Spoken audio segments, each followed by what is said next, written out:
వెండి తోచ సత్యము కానీ ఇనుమును అన్ని స్టోరేజ్ చేసి, కానీ దేవుడు అన్నాడు నీవు ఆగు, సొలొమోను కడతాడు. అరే నాకు ఎక్కలేనంటే ఆ కొండ నేను ఎక్కాలి, మొరియా పర్వతం, అక్కడికి చేరుకోవాలి. దావీదు యొక్క ఆశ. కానీ ఆయన పరలోకానికి చేరాడు, భూమి మీద అది చేయలేకపోయాడు. కానీ అలాగే మన కాలంలో ఒక మంచి కార్యం చేసే తరుణం మనకు వచ్చిందంటే మనం చెయ్యాలి ప్రియులారా. ఆ అవకాశాన్ని మనం మిస్ చేసుకోకూడదు. మన కాలంలో, బ్రతికున్న కాలంలో మనకు ఇవ్వబడిన తరుణాన్ని, ఒక మందిరం కంటే భాగ్యం, ఒక మంచి పని చేసే కార్యం చచ్చిపోయిన తర్వాత మనం ఏం చేయలేం. దావీదు కూడా తన కాలంలో మందిరం కట్టాలని చాలా ప్రయత్నం చేశాడు. కానీ అలాంటి భక్తుడికి దేవుడు అవకాశం ఇవ్వాలని కుమారుడైన సొలొమోను కడతాడు. ఆ ఆశ మిగిలిపోయిందంటే అదే ఆయన రాస్తాడు. నేను ఎక్కలేనంత చాలా ప్రయత్నం చేశారు. అది మనం మిస్ చేసుకోకూడదు. మన బ్రతికిన కాలంలో, దేవుడిచ్చిన ఈ ఆయుష్ కాలంలో ఆ తరుణాన్ని, ఆ ప్రయాసను దేవుని కొరకు పడటానికి మనం ఇష్టపడాలి. భూమి మీద ఒక కొండకు ఒక అనుభవంలో మనం సాధించినప్పుడు దేవుని రాజ్యము మనకు చాలా ఈజీగా దేవుడు మనకి ఇస్తాడు. యోహాను సువార్త 14:3లో ప్రభు అంటున్నాడు, నేనున్న స్థలంలో మీరును. అవును, దేవుడు ఎక్కడ ఉన్నాడు? ఏ స్థలంలో ఉన్నాడు? పైన గొప్ప పరలోకములో ఉన్నాడు. నేనుండు స్థలంలో. యోహాను సువార్త 14:3.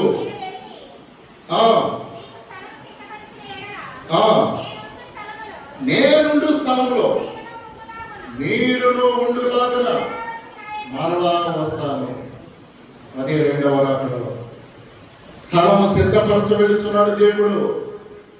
నేనుండు స్థలంలో మీరు ఉండాలంటే మంచి భక్తి చేయాలి, నిరీక్షణ కలిగిన వారిగా ఉండాలి, అంతం వరకు నిలకడగా ఉండాలి. అనేక మంది నాస్తికులుగా మారిపోతున్నారు. పాలిథిజం, మోనోథిజం. ప్రియులారా, నాస్తికత్వం అనేది 3 తరగతులు ఉన్నాయి. పాలిథిజం అంటే అనేక దేవుళ్ళు, మోనోథిజం అంటే ఒకడే దేవుడు, నాస్తికుడు అంటే అసలు దేవుడే లేడు అనే 3 తరగతులు ప్రపంచంలో నడుస్తున్నాయి. కానీ దేవుడు ఉన్నాడు అని భయభక్తులతో జీవించేవారు మాత్రమే ఎత్తైన కొండ మీదకి, పరలోకానికి అధిరోహిస్తారు. అనేక మంది కొండ పైకి పరలోక అనుభవములకు వెళ్ళడానికి ఇష్టపడరు. శరీరము ఇష్టపడదు ప్రియులారా, మనసు కూడా ఇష్టపడదు. కానీ ప్రయాసపడాలి. నేనుండు స్థలంలో అంటే దేవుడు ఎక్కడ? ఒక పర్వతం మీద ఉన్నాడు, పరలోకం అనే కొండది. అక్కడ మనము వెళ్ళాలి అంటే మంచి విశ్వాసం కలిగిన వారిగా మనం ఉండాలి. లూకా సువార్త 16:22లో పేద లాజరు చనిపోయి ఎక్కడ ఉన్నాడు? అబ్రహాము రొమ్మున ఆనుకొని ఉన్నాడు, ఎత్తైన స్థానంలో. ఒక పేద లాజరే భూమి మీద. భక్తి, విశ్వాసము, నాణ్యత మనం కాపాడుకోవాలి 2వ రాకడ వరకు. లేకపోతే భూమి మీద నుండి వెళ్ళిపోయే లోపు ప్రతి వ్యక్తి నజరేయుడైన యేసు క్రీస్తును, కలువరి శిలువలో మరణించిన ప్రభువుని మనం నమ్ముకోవాలి. కలువరి కొండ మీద యేసయ్యను కపాలమనుడు స్థలములో ఆ కొండ మీద యేసయ్యను సిలువ వేశారు. యెరూషలేముకు 12 కిలోమీటర్ల ఎత్తైన ప్రాంతం అది. అంత ఎత్తు ప్రభు సిలువను మోసుకొని ప్రపంచానికి నేనే దేవుని, పిలాతుతో నీవు అన్నట్లే నేను రాజును అని చెప్పి అన్నాడు. అందుకని ప్రపంచ అన్ని దేశాలు, 195 దేశాలు యేసుక్రీస్తు వైపు తిరిగినవి. కల్వరి కొండని ఎక్కాడు. ముళ్ళు దిగిపోతున్న సిలువలో 14 చోట్ల పడిపోతాడు ఆయన. దొలరస అనేటువంటి ప్రాంతంలో కొరడా దెబ్బలు తిరుచు కూడా మనందరి కొరకు కల్వరి కొండ ఎక్కడం అంటే ఒక అనుభవంలోనికి వెళ్ళటం, ప్రయాసతో. కొండ దిగున ఉండటం సులువే, కానీ నేను ఎక్కలేనంత కల్వరి కొండకు శ్రమలతో మనం ఎక్కాలి. సినాయి పర్వతం ఆజ్ఞలతో మనం ఎక్కాలి. కర్మేలు పర్వతం ప్రార్థనతో మనం ఎక్కాలి. ఇవేమి లేకుండా నేను కిందే ఉంటాను, యోన ఎక్కడికి వెళ్ళిపోయాడన్నా? వాడ అడుగు భాగానికి వెళ్ళిపోయాడు. చాలా మంది ఆత్మీయ స్థితి, పాటలు లేవు, ఆరాధన లేదు, ప్రార్థన లేదు, అడుగు అట్టప్లాప్కి. యోనా గ్రంథంలో చూడండి, యోనా 1:5 ఈయన ఎక్కడ ఉన్నాడు? ఇంకో టికెట్ ఉన్నారు కదా అని చూస్తేనంటే వాడ అడుగు భాగం కింద ఎక్కడికో అడుగు భాగానికి వెళ్ళిపోయాడు. చాలా మంది కూడా విశ్వాసంలో తగ్గిపోయారు, క్రియల్లో, మునుపటి నాణ్యతలో, యథార్థతలో. యోనాలుగా భక్తుడే, ప్రవక్తయే, కానీ వాడ దిగువ అడుగు భాగంలోకి వెళ్ళిపోయాడు. మత్తయి సువార్తలో 24:17 వాక్యం అంటుంది, అందుకని మిద్ది మీద ఉండేవాడు మిద్ది మీదే ఉండవలను, దేనినైనా తీసుకున్నటకు క్రిందికి దిగకూడదు. ఈ ఆత్మీయ లెవెల్ పడిపోకూడదు ప్రియులారా. చాలా మంది ఆత్మీయ స్థితి మీద దృష్టి పెట్టట్లా. లోకానుసారంగా, శరీరానుసారంగా ఈ లోపల బతికితే సరిపోతుంది అనే ఫీలింగ్ తోనే బ్రతికేస్తున్నారు. కానీ ఒక ఆత్మీయ లెవెల్లో ఉండాలి. ఇప్పటికప్పుడు దేవుని రాకుండా వస్తే, నా ప్రాణం పోతే నేను ఏమవుతాను, ఎక్కడికి వెళతాను, సియోను పర్వతానికి వెళతానా, నరకంలోకి వెళతానా అని ఆత్మీయ మెట్టును అవగాహన చేసుకోవడం చాలా మనుషులకి తక్కువైపోయింది. బతకటం ఎలా సంపాదించాలి, ఎలాగా ఈ జీవన వ్యాపారంలో తిమోతి పత్రికలో చెప్పినట్లుగా చిక్కుకుపోయి ఎత్తైన కొండ మీదకి వెళ్ళటానికి ఇష్టపడలేదు యవనస్తులు కూడా. ప్రియుల ఆత్మీయ స్థితిలో, ఆరాధనలో, స్థుతుల్లో, పాటల్లో, ప్రార్థనలో మనం ఒక లెవెల్లో ఉండాలి. మదర్ తెలిసి యుగోస్లావియా నుండి వచ్చి మన దేశం ఆ లెవెల్కి వెళ్ళిపోయింది. కుష్టి వ్యాధిగ్రస్తులకి సేవ చేసి, నన్స్కి, వితంతులకి, పేదవారికి, రోగులకి క్రీస్తు ప్రేమను పంచి మదర్ తెరీసా. ఎప్పుడు నేను ఆమె టచ్ చేస్తూ ఉంటాను. యుగోస్లావియా, అక్కడే యుగోస్లావియా మన ఇండియా దేశానికి వచ్చి ఇక్కడే ఆ లెవెల్కి వెళ్ళిపోయింది. ఎత్తైన కొండ మీద ఆమె పరిస్థితి, ఆమె క్రియలు ఎంత కొనియాడటం, చిన్నపిల్లలు ప్రియులరా ఎంతగా ఇష్టపడుతూ ఉంటారు మదర్ తెరీసా. కనుక మనం కూడా మన ప్రార్థన జీవితము కూడా ఎదిగిన వారిగా ఉండాలి. నీ పిల్లల్ని కొండ మీద పెడుతున్నావా? యెషయా గ్రంథం 8:18 యెహోవా నీవు నాకు ఇచ్చిన పిల్లలు సియోను కొండ మీద ఉన్నారని యెషయా చెబుతున్నాడు. ఇదిగో నేను. యెషయా గ్రంథం 8:18 అందరూ చూస్తారని మరలా చెబుతున్నాను. యెషయా గ్రంథం 8:18 చదువమ్మా. ఇదిగో నేను, యెహోవా నాకు ఇచ్చిన పిల్లలు సియోను కొండ మీద నివసించు సైన్యములకు అధిపతి యెహోవా వారిని సూచనలుగాను మహత్కార్యములుగాను ఇశ్రాయేలీయుల మధ్య ఉన్నాము. నీ పిల్లలు మంచి పరిచయం చేస్తే దేవుడు ఆ మెట్లు పెడతాడు. నేను రాగానే మన బాయ్స్ కూడా ఎంతో చక్కగా ప్రియులగా పరిచర్య చేయాలి.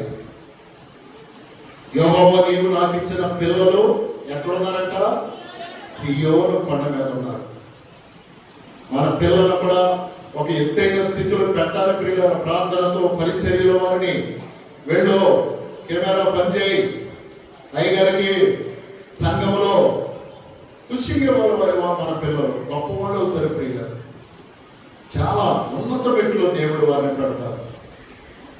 మరి జాన్వేశ్వరి, కవిత, ఇంకా మన గ్రామంలో ఉన్నవారు, మరి డాక్టర్లు అమ్ముకుంటే వాళ్ళు నిరుపేదనే చెప్పాలని వాళ్ళ తల్లిదండ్రులు చాలా కష్టాలతో. మా టోనీ కూడా అమెరికా దేశంలో ఉన్నాడంటే మా మోకాళ్ళ ప్రార్థన.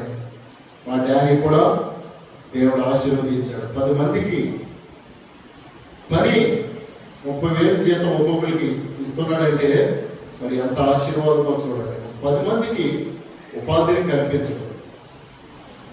అవును, మేము కూడా ఎంతో పేదరికం ఉండి ప్రార్థన చేసినప్పుడు మీ కళ్ళ ముందే మేము ఎంత ఆశీర్వదింపబడ్డాం. దేవుడు ఎంతైనా కొండ మీద పెడతాడు, ఆహారం ఇస్తాడు, ఆరోగ్యం ఇస్తాడు, అప్పులు లేకుండా చేస్తాడు, స్థితిగతులను ఆశీర్వాదకరంగా చేస్తాడు. ఎప్పుడు చెప్తాను, జొన్నపాడులో సుగుణరాయి గారి దగ్గరికి ఉపవాస ప్రార్థనకి వెళ్ళేవాడు. నెలకి 2-3 సార్లు నాకు పరిచయం చేసే యవనస్తుడు. గుమ్మం దగ్గర ఉండేవాడు. అయ్యగారు మీకు నీళ్లు పెట్టాలా, బాత్రూంలో ఇదంతా ఊడ్చేయమంటారా, చాపలేయమంటారా? వాడు సైంటిస్ట్ అయిపోయాడు. ఇప్పుడు దేవునికి స్తోత్రం. నాసాలో ఉన్నాడు. గత కాలంలో అయ్యగారు ఏంటి బాయ్ ఎంతో పరిచయం చేసేవాడు. నాసా వెళ్ళిపోయాడు. బ్రదరు, తమ్ముడు, వాళ్ళ తల్లిదండ్రులు చాలా పేదవాడు. సైంటిస్టులుగా అమెరికా దేశము నాసా అనే కేంద్రంలో ఉండి ఉన్నాడు. ప్రయోగశాల ఎన్ని లక్షల కోట్లైనా ఆయనకి ఇచ్చేస్తారండి. అంతగా ఇంజనీర్ అయిపోయాడు. దేవుని విధానంలో మనం ఉంటే నేను ఎక్కలేనంత ఎత్తైన కొండ మీద నీ అప్పుల నుండి, బాధల నుండి, సుడిగుండాల నుండి దేవుడు విడుదల చేస్తాడు. ప్రార్థన చేసుకోవాలి ప్రియులారా. దావీదును కూడా దేవుడు ఎంతగానో ఎక్కలేనంత ఎత్తైన కొండపైకి ఎక్కించాడు, ఎంతో ఆశీర్వదించాడు. గొర్రెల దొడ్డులో ఉన్న దావీదును దేవుడు అభిషేకించాడు. యెషయా గ్రంథం 58:14, యెషయా గ్రంథము 54:14.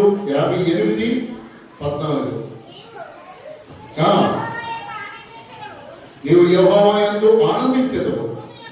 భూమి యొక్క, చూడండి, భూమి యొక్క ఉన్నత స్థలముల మీద నేను నిన్ను ఎక్కించను.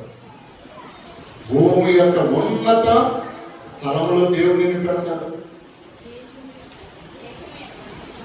దేశం యొక్క ఉన్నత స్థలముల మీద నేను నిన్ను ఎక్కించను.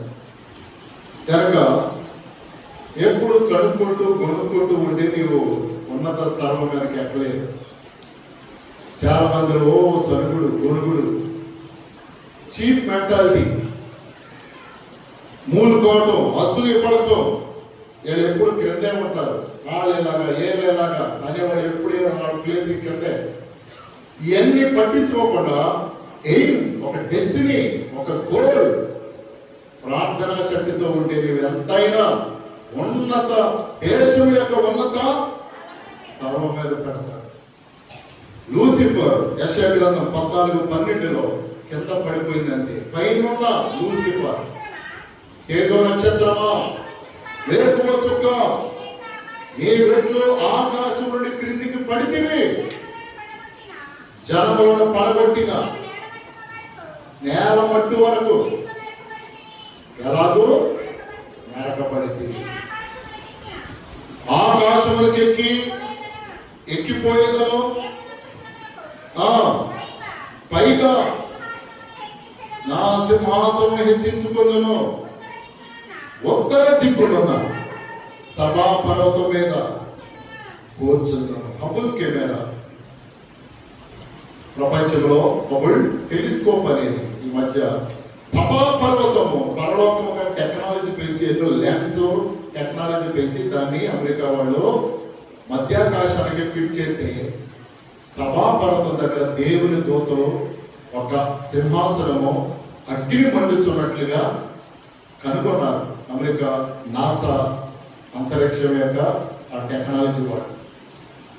ఒక్కల దిక్కునే ఆ సభా పర్వతం ఉన్నట్లుగా ఏంటో తెలిసిపోతారా అంటే, అవును, దేవుడు రాకడ బయలుపరిచేటప్పుడు అన్ని రివీల్ చేసేస్తాడు. ప్రవక్తలు చెప్పినవన్నీ కూడా, అన్ని రహస్యములు కూడా దేవుడు బయలుపరుస్తాడు. ఆయన రాకడ వచ్చినప్పుడు ఆయన అన్ని ఓపెనింగ్. కనుక దేవుడు అంత్య దినాల్లో మనం ఉన్నాం. దేవుని రాజ్య వారసులుగా అవ్వాలి. లూసిఫర్ అట్టడికి కిందకి పడిపోయిందంట. పైకి కొండ మీద ఉన్న సభా పర్వతం అంటే దేవుడుండే ఈ సభా పర్వతం, దేవుడు అక్కడ నుండి సర్వ మానవాన్ని పరిపాలన చేయొచ్చు, తీర్పు తీర్చే ప్రదేశం అది. యోగ గ్రంథం 2:1 ఈ సభా పర్వతం అంటే ఆయన సమావేశమైనటువంటి అక్కడ ప్రాంతమది. దేవదూతలు యెహోవా సన్నిధిని నిలవబడుటకై తటస్థింపగా వారితో కూడా నిలుచుంటుటకై వచ్చాను. ఐక్యరాజ్య సమితి లాగా 190 దేశాలు. ఎలాగ సభా పర్వతం దగ్గర దేవుడు దేవదూతలు సభ ఆలోచన సభ అని దానికి పెట్టబడింది. సాధారణుడు వెళ్ళేటప్పుడు మెల్లిగా ప్రియులరా, ఆ సభా పర్వతం దగ్గర దేవుడి దగ్గర ఉండే లూసిఫర్ ఎందుకు కిందకు పడిపోయింది? పర్వతం మీద ఉండవలసిన లూసిఫర్ గర్వం, ఈగో, నేను అనేది వచ్చేసినది. నేను తప్ప అనేది రాకూడదు ప్రియులరా. ఎక్కలేనంత ఎత్తైన పండు మీదకి నీవు ఎక్కల తప్ప నీ గర్వము, ఈగో, అతిశయము, నేను లేకపోతే ఏది జరగదు అనే కొలమానంతో నీవు బ్రతికేవాడి నీ అంచనాలు తారుమారైపోతాయి. మానవ విశ్వాసంతో నిరీక్షణతో ఆ సభాపర్వతం దేవుడు స్థలం, అది దేవుని సింహాసనం అగ్నిమయంగా ఉంటుందంట. ప్రభు ఉంటాడు అక్కడ. దేవదూతలు 24 పెద్దలు, 4 జీవులు. ఈ సభాపర్వతం ఉత్తర దిక్కున ఈ హబుల్ టెలిస్కోప్ అనేది ఈ ఉత్తర దిక్కు వైపే ఆ కమల సింహాసనాన్ని పిక్చరైజ్ చేసినది. ప్రియులగా ఉన్నది సింహాసనం ఉన్నది. దేవుడు మహా పర్వతమైనటువంటి హెర్మోన్ కొండ మీద ఉన్నాడు ఆయన. అక్కడికి నువ్వు చేరుకోవాలి. క్రింద పాతాళం సులువుగా దొరుకుతుంది. విశ్వాసం లేకుండా, నిరీక్షణ లేకుండా, యథార్థత లేకుండా, సక్రియలు లేకుండా, దేవునికి ఉపయోగపడకుండా ఆ గొప్ప పర్వతమైన నేనుండు స్థలంలో నీవు ఉండాలంటే ఎంత ప్రయాసపడాలి? ఈజీగా కాదు. క్రీస్తు కలిగిన మనసు మనం కలిగి ఉండాలి. క్రీస్తు పోలిక మనం కలిగి ఉండాలి. క్రీస్తు యొక్క అడుగుజాడలో మనం నడవాలి. స్వార్థము, చింతన, మనోవిచారాలు ఇవన్నీ క్రిందకు లాగివేస్తాయి. గర్వము, అతిశయము ఇవి రాకుండా మనం చూడాలి. ఎక్కలేనంత ఎత్తైన కొండ మీదకి వెళ్తేనే ప్రభువును చూస్తావు. అది లాజరు చేరుకున్నాడు అబ్రహాము రూమున. ఆ ధవళ సింహాసనం దగ్గర దేవుడి దగ్గర అబ్రహాం ఉంటే, అయ్యా నేను కూడా ఉంటానని పేదరాజు అంట ఆయన దగ్గరికి వెళ్ళి కూర్చున్నాడు. ఎంత భాగ్యం అది! నువ్వు చేరుతావా? చేరుకునే విశ్వాసాన్ని సమకూర్చుకుంటున్నారా ప్రియమైన విశ్వాసులారా? 1 కొరింథీ 12:2 పౌలు గారు మొదటి ఆకాశము, రెండవ ఆకాశము, మూడవ ఆకాశములకు ఎక్కిపోతుంది అంటాడు పౌలు గారు.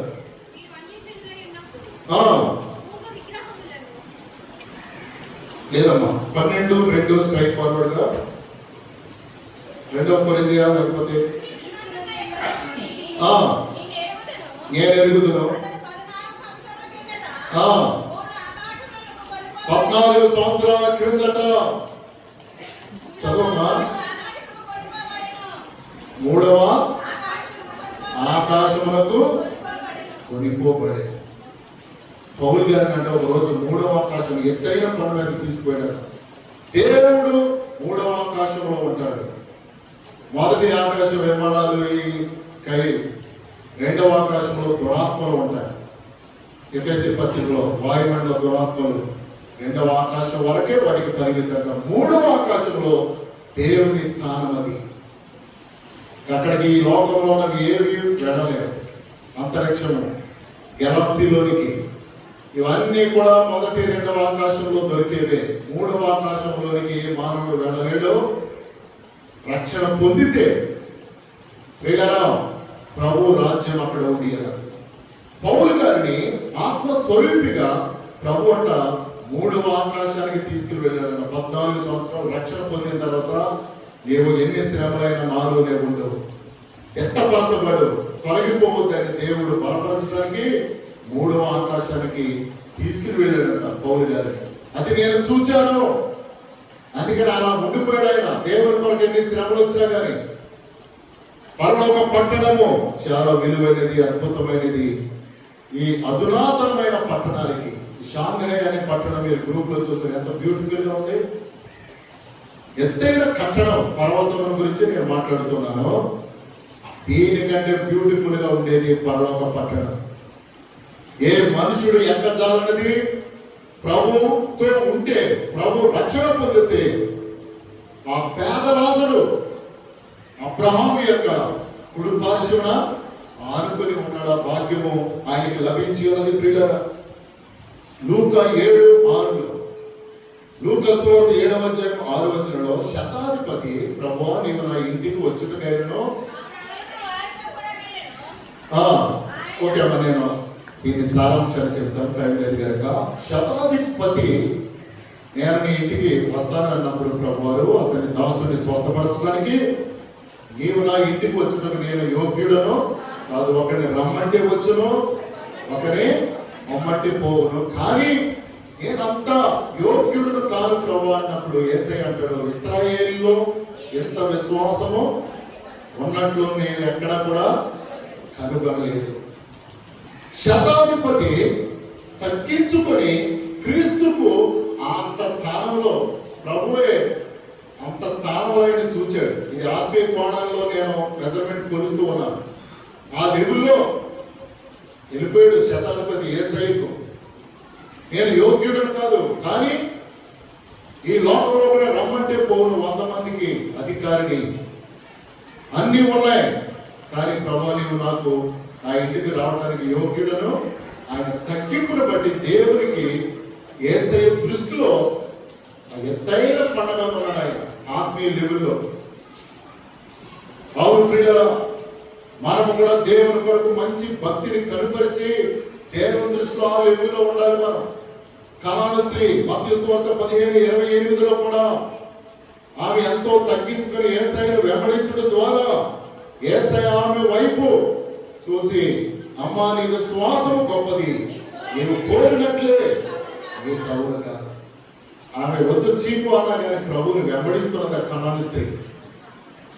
ఎంత పరీక్షించాడు యేసయ్య, చాలా చీప్ గా చూశాడు ఆమెను. అయినా కానీ యేసయ్యను నేను కుక్క పిల్లను అంటూ యజమానుడి బల్ల మీద నుండి పడు రొట్టు ముక్కలు కుక్క పిల్ల కూడా తిరుగుతున్నట్టు తగ్గించుకొని యేసయ్యను వెంబడిస్తే శిష్యులు కూడా కోపడి పంపే ప్రభు ఎందుకో వెనకాల వస్తుంది, ఎందుకు వచ్చిన తరగతి పంపేయన్నా కానీ ప్రభు అబ్జర్వేషన్ చేస్తూ ఉన్నాడు. కానీ నిరీక్షణ కోల్పోకుండా ప్రభువుని వెంబడించడం ద్వారా యేసయ్య ఒక్కసారి వెనకకి తిరిగి అమ్మా నీ విశ్వాసము గొప్పది, నీవు కోరినట్లే నీకు అవునుగా. అంటే ఆమె విశ్వాసము దేవుని దృష్టికి ఆ లెవెల్లోకి వెళ్ళిపోయింది.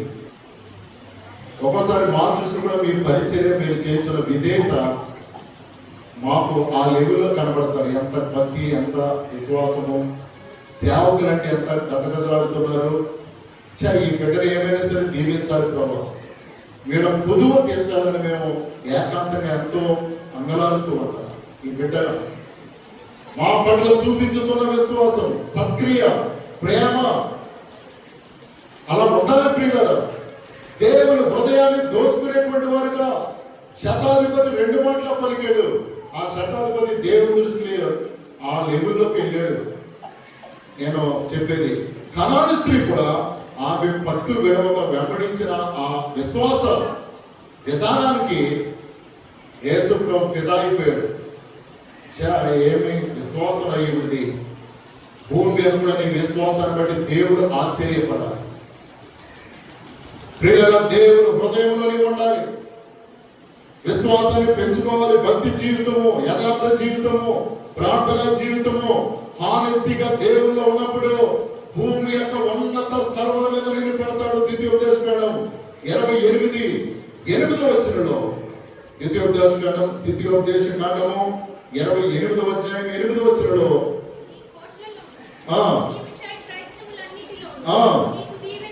నీకు దీవెన కలుగును. 1వ వచనం మాట శ్రద్ధగా విని అనుసరించి నడుచుకుని భూమి మీద ఉన్న సమస్త జనముల కంటే నిన్ను హెచ్చిస్తాడు. ఎక్కలేనంత ఎత్తైన కొండ మీద నీ స్వాస్థ్యము, నీ పిల్లలని, నీ కుటుంబాన్ని దీవిస్తాడు. నీకున్న గాయములను తగ్గిస్తాడు. ఎత్తైన పర్వతములను ఎక్కలేని ఆ సాతాను శక్తులు నేను పట్టి పీడిస్తున్న వాటిని మత్తయి సువార్త 4వ అధ్యాయంలో సాతాన పోము అని గద్దించగానే సాతానుడు గజగజలాడిపోయాడు. ప్రభువు మాత్రమే సర్వ భూతల మీద అధికారము కలిగినటువంటి వాడు మన ప్రియమైన యేసయ్య. అందుకని ప్రియులరా, మనము దావీదు భక్తుడు వలె నేను ఎక్కలేనంత ఎత్తైన కొండ మీదకి నన్ను ఎక్కించుము. దేవుడు నిన్ను ఒక స్థాయిలో పెట్టినప్పుడు ఆ స్థాయిలో కిందకు పడిపోకూడదు. ఒక విశ్వాసం ఒక స్థాయి ఉంటుంది, దాన్ని ప్రతి ఒక్కరు కాపాడుకోవాలి మీ ఆత్మీయ లెవెల్ని. కానీ దాన్ని కాపాడుకోలేకపోతున్నారు మనుషులు. విశ్వాసంలో తగ్గిపోయి ప్రియులారా, చీప్ ట్రిక్లు ప్లే చేయొచ్చు. ఆ స్థాయిని యోన అక్కడికి ఎందుకు వెళ్ళిపోయాడు ప్రియులారా? ఒక గొప్ప పౌరుషం కలిగిన యోన ఎక్కడున్నాడు ఇతను అనేటప్పటికి వాడ దిగువన ఉన్నాడు. మిద్ది మీద ఉండేవాడు, మిద్ది మీదే ఉండవాళ్ళు. ఈ ప్రార్థన జీవితం అలాగే కాపాడుకోవాలి. ఒక పలానా విశ్వాసం అంటే మంచి క్రియలు, మంచి ప్రార్థన అన్న బ్రాండ్ను కాపాడుకోవాలి. ప్రాణం పెట్టైనా ఎక్కడ చిన్న చిన్న వాటికి, ప్రలోభాలకి, పాపములకు అసూయ పడిపోయి మీకివ్వబడిన స్థానాన్ని ఒక కొండ మీద దేవుడు పెడితే ఆర్థిక పరిస్థితుల్లో ఒక మంచి పేరు, ఒక ఖ్యాతి, చాలా మంది ఆ స్థితిని కాపాడుకోలేకపోతున్నారు. మీరు మాకు ఆ విలువద్దు, ఆ స్థాయి వద్దు. సేవకుని జీవితంలో కూడా ఆ లెవెల్లో ఉన్న కనాను స్త్రీ ప్రభు దృష్టికి ఆ లెవెల్కి వెళ్ళింది. శతాధిపతి కూడా ఎందుకు వర్ణిస్తున్నానంటే వాడు పలికిన మాటలను బట్టి, వారు చేసిన నడవడికను బట్టి, బిహేవియర్ని బట్టి క్రీస్తు ప్రభు ఆశ్చర్యపడి ఉన్నాడు. దేవుడు మీకు ఇవ్వబడిన స్థాయిని కూడా మనం చక్కగా దానికంటే ఎలివేట్ చేసుకోవాలి. దానికంటే మనము అభివృద్ధి పొందాలి, డెవలపింగ్ చేసుకోవాలి. ఆర్థికంగా, ఆరోగ్యంగా, ఆత్మీయంగా మనం ఆశీర్వదింపబడాలి. ఒకప్పుడు నోకియా, అసలు నోకియా అంటేనే సెల్ ఫోన్కి అదే ప్రవేశపెట్టింది. మా 10 సంవత్సరాల క్రితం అదే ప్రపంచాన్ని శాసించింది నోకియా బ్రాండ్. సెల్ ఫోన్ అంటేనే మొబైల్ ఫోను, నోకియా ఫోన్. కానీ ఇప్పుడు అది అడ్రస్ లేకుండా అయిపోయింది. శాంసంగ్, ఇంకా వచ్చేసిన బ్లాక్ బెర్రీ, ఐఫోన్ అన్నది ఒక 10 సంవత్సరాల క్రితమే. కానీ అది ప్రపంచంలో ఇంకా ఎన్నెన్నో వచ్చినవి. కానీ నోకియా బ్రాండ్లో డెవలపింగ్ లేదంట, మోడిఫికేషన్ లేదంట. నోకియా ఎందుకు అది అట్టడుగు స్థాయికి వెళ్ళిపోయింది, ఇప్పుడు కనుమరుగైపోయింది. ఒకప్పుడు సెల్ ఫోన్ అంటేనే నోకియా ఫోన్, చక్కగా కీప్యాడ్తో. నేను కూడా ఎన్నో ఫోన్లు కొనుక్కున్నాను, కానీ ఇప్పుడు అది అంతరించిపోయింది. ఇప్పుడు అన్ని శాంసంగ్ ఇవన్నీ అప్డేట్లోకి వచ్చేసిందంటే అది అప్డేట్ అవ్వలేకపోయిందంట. నవీనత్వాన్ని ధరించుకోలేక నేను ఇంతే మీరు పంట కొనండి అన్నందువల్ల అది కనుమరుగైపోయి అనేకమైన యాపిల్ ఫోన్లు కానీ, ఇంకా శాంసంగ్ కానీ, ఇంకెన్నెన్నో ఉన్నాయి కదా, ఇవన్నీ కూడా ప్రాచుర్యంలోకి వచ్చినవి. దీని మీద నేను ఈ మధ్య స్టడీ చేస్తే ఏమైందంటే దానిలో మోడిఫికేషన్ కానీ, అప్డేటింగ్ కానీ, నవీనత్వం కానీ, న్యూ వెరిఫికేషన్ ఫ్యూచర్స్తో ముందుకు రాలేక, పోటీ పడలేక అట్టడుగు స్థాయిలోకి కంపెనీ అంతా కూడా ఎత్తివేయడం అనేది జరిగింది. కనుక ప్రియులరా, మనలో నవీనత్వం, నూతనత్వం ఎప్పటికప్పుడే ఉండాలి. అప్డేటింగ్ అనేది ఉండాలి. నాలెడ్జిని పెంచుకోవాలి. New technology, new version. మన ప్రార్థన వైశాల్యము పరిస్థితులను బట్టి స్టెప్ వేసుకుంటూ ఈ లోకాన్ని జయించే వారిగా ఉండాలి. ఎప్పుడో నేర్చుకున్న వాక్యము, ఆ పాత పాటలతో ఏమండి, పాత పాటలు ఈ మధ్య ఏమంటున్నారు, ఏ అసలైనవి అంటూ ఉన్నారు. నేర్చుకోవాలి, పోటీ పడాలి, అన్ని పాత పాటలు పాడాలి, క్రొత్త పాటలు పాడాలి, అభ్యాసం చేయాలి. అప్పుడే నువ్వు ఎక్కలేనంత ఎత్తైనా కొండ మీద గడతావు, లేకపోతే నువ్వు కిందకి పడిపోతావు, అట్టడుగునే ఉంటావు. ఆర్థికంగా, ఆరోగ్యంగా, ఆశీర్వాదకరంగా ఏ మాత్రం ఉండము. నీవు, నీ కుటుంబం, నీ పిల్లలు ఉన్నతమైన స్థలంలో ఉండనట్లుగా ఉండాలి. దావీదు భక్తుడు ఉన్నతమైన స్థాయికి హెబ్రోను కొండకు వెళ్ళిపోయాడు. హెబ్రోన్ అనే పట్టణాన్ని కట్టించాడు, ఒక స్వాస్థ్యాన్ని పొందాడు. మనం కూడా ఆత్మీయ వైశాల్యాన్ని పెంచుకోవాలి. ప్రార్థనలో, విశ్వాసంలో, దేవుని మందిరములకు చక్కటి పరిచర్య చేయొచ్చు. మందిరానికి వస్తూ మనం ఎక్కలేనంత ఎత్తైన కొండ పరలోకము పైనే ఉన్నదండి. పైకి ఎక్కడానికి ప్రయాసపడాలి, ఈజీగా ఉండేది కాదు. పూర్వం గుడులు గోపురాలు ఎత్తైన కొండ మీద ఎందుకు కట్టేవారని నేను మరొకసారి ఎక్స్ప్లెయిన్ చేశానంటే, మనుషుడు ప్రయాసపడాలి ఆ గుడిని సమీపించడానికి. ఎవరిదో వద్దు, మనం ఇందాక చెప్పిన అపోస్తులు 3వ అధ్యాయంలో యెరూషలేములో శృంగారముల దేవాలయం చాలా పెద్దది. అది ఎక్కి వెళ్ళొచ్చు, ప్రయాసపడాలి. ఒక పర్వతమును ఎక్కాలంటే సోమరులుగా అజాగ్రత్తలుగా గ్రస్తులుగా ఉంటే ఎక్కలేమో. చురుకుగా ఉండాలి, తేలికగా ఉండాలి, ఉపవాసం ఉండాలి, మన శరీరాన్ని ఆత్మను తేలిక చేసుకునే వారిగా ఉండాలి, అధిక విచారం లేకుండా మనో వ్యాకులం లేకుండా మనం ఉండాలి, హుషారుగా ఉండాలి, ఆత్మ వశులమై మనం ఉండాలి, దేవుని ఆత్మను మనం నింపుకునే వారిగా ఉండాలి. నేను ఎక్కలేదంత ఎత్తైన కొండ మీద హోరేబు కొండకు మనం ఎక్కాలి. ఆ హోరేబు కొండ దగ్గరే మోషేతో దేవుడు మండుచున్న పదలు మాట్లాడాడు. నిర్గమ 3వ అధ్యాయంలో హోరేబు కొండ అంటే మాట్లాడే అగ్నిమయమైన కొండ, ప్రభువుతో మాట్లాడే అనుభవం కలిగిన వారిగా ఉండాలి. దేవుడి వాక్యాన్ని దీవించును గాక. ఆమేన్. ప్రార్థన చేసుకుందాం. నేను ఎక్కలేనంత ఎత్తైన కొండ మీదకి మనం ఎక్కాలి.